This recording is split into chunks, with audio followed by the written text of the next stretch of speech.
Jesus Cristo, segundo Marcos, capítulo 2, versículos 23 a 28. As espigas arrancadas. Jesus estava passando por uns campos de trigo em dia de sábado. Seus discípulos começaram a arrancar espigas enquanto caminhavam. Então os fariseus disseram a Jesus: "Olha, por que eles fazem em dia de sábado o que não é permitido?" E Jesus lhes disse: "Por acaso nunca lestes o que Davi e seus companheiros fizeram quando passaram necessidade e tiveram fome? Como ele entrou na casa de Deus no tempo em que Abiatar era sumo sacerdote, comeu os pães oferecidos a Deus e os deu também aos seus companheiros. No entanto, só aos sacerdotes é permitido comer esses pães." E acrescentou: "O sábado foi feito para o homem, e não o homem para o sábado. Portanto, o Filho do Homem é Senhor também do sábado." Palavra da salvação.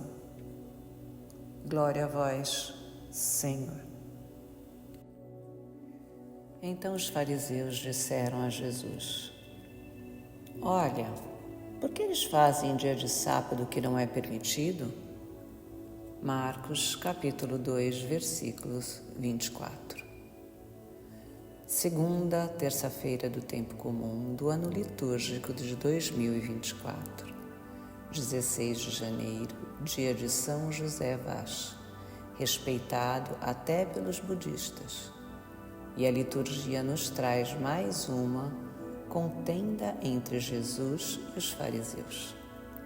Estamos no início do Evangelho de São Marcos, cujo conteúdo foi baseado nos discursos de São Pedro, de quem era discípulo e intérprete, e destinado principalmente para os romanos e essencialmente uma transcrição da vida.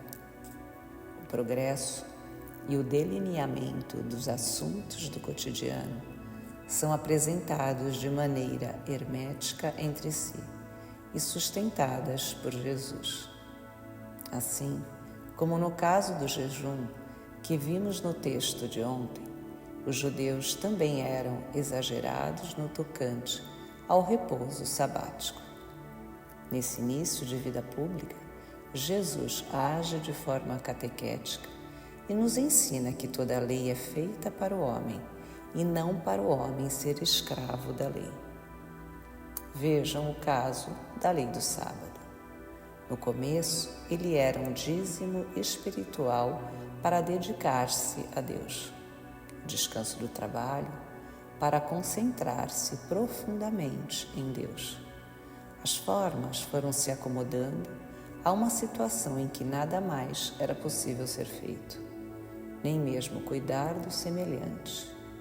Mas não é possível concentrar-se em Deus sem amor. Papa Bento XVI nos diz que o repouso do sábado procura a nossa participação no descanso e na paz de Deus.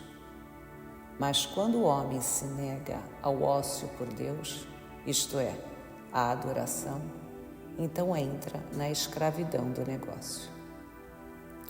Se o próximo passa fome, como nos dois exemplos do Evangelho de hoje, devemos usar a lei do amor, esta sim imutável, verdadeira lei de Deus.